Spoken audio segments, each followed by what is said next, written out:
अस्सलामुअलैकुम नाज़रीन, तुसी देख रहे हो AR खान टीवी ते मैं ताड़ी होस्ट आमना खान ते मेरे नाल मेरे को होस्ट आमिर रजा खान भी मौजूद ने ते ਅਸੀਂ ਅੱਜ ਤੁਹਾਡੇ ਸਾਹਮਣੇ ਪੰਜਾਬੀ ਦੇ ਰੂਪ ਵਿੱਚ आए हैं और पंजाबी बोलने की कोशिश कर रहे हैं इंज क्या है ना और पंजाबी रूप बड़ा हीर वाला रूप है, पक्की शक्की रखी हुई है आमना ने। और एदा मैं आमना सेरा जरा इस प्रोग्राम का वो मैं बनना चाहवागा अहमद रजा वट्टू दे जो पंजाबी लिए काम करते हैं और उन्होंने सानू मोटिवेट किया कि अपने आने वाली नस्ल को भी पंजाबी सिखानी चाहिए।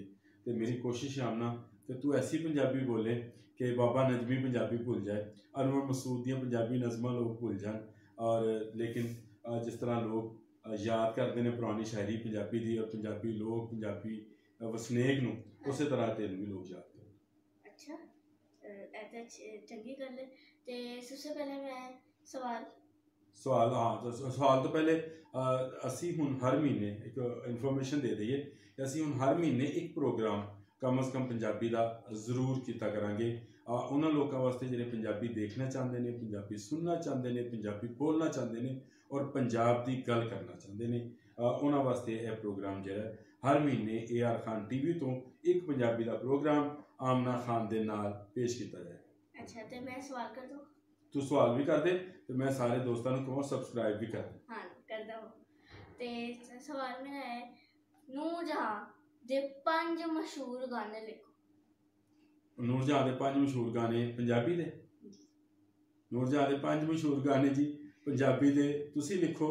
और एक सवाल मैं भी पा दें फिर? पा दो।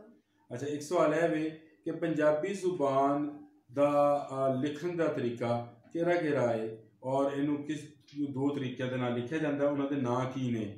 रस्मुल खत नूं अगर समझदे हो, राइटिंग स्टाइल अगर समझदे हो, तहरीर दा तरीका समझदे हो, जिस तरह भी समझो तुसी कमेंट बॉक्स ही जाओ।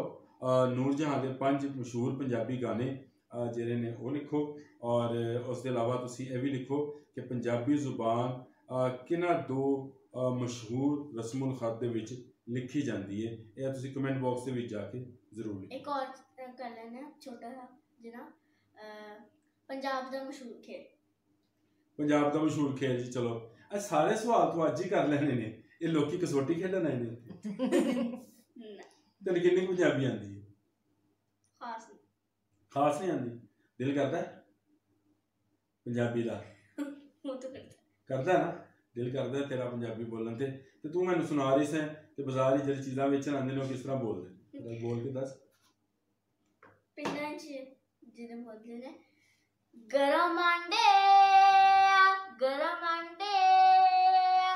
ते पंजाब दी सौगात है गोलगप्पे ते उंदा है इसी हाँ करारे गोलगप्पे 12 मसाले दे गोलगप्पे ते एक और सब्जियां दे वाले ने चचराने 8 ठाने किन्नू आ गए भाई किन्नू ते आलू ले लो टींडे ले लो आलू। और एक मशहूरी बड़ी जबरदस्त लगती टीवी के उत्ते जिहदे विच ओह कहंदे आबद कश्मीरी साहब घी तगड़ा करे पंजाब दा हैं।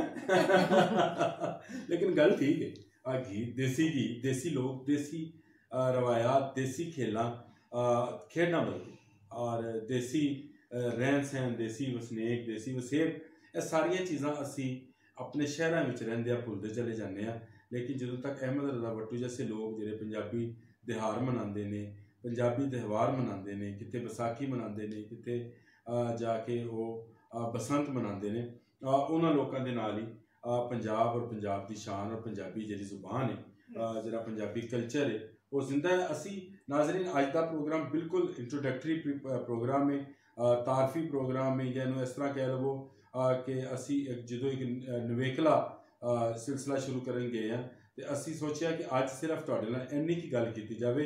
लेकिन असी इस प्रोग्राम के विच गल करांगे बाबे बुल्ले शाह दी भी, सुल्तान बहु सरकार दी भी, बाबे फरीद शकरगंज दी भी, बाबा गुरु नानक दी भी और दोनों पंजाबां दी भी, जी पंजाबी जी सांझ है साडी असी उहदी गल भी करांगे। अच्छा, पंजाब दा कोई मशहूर शेर आंदा है?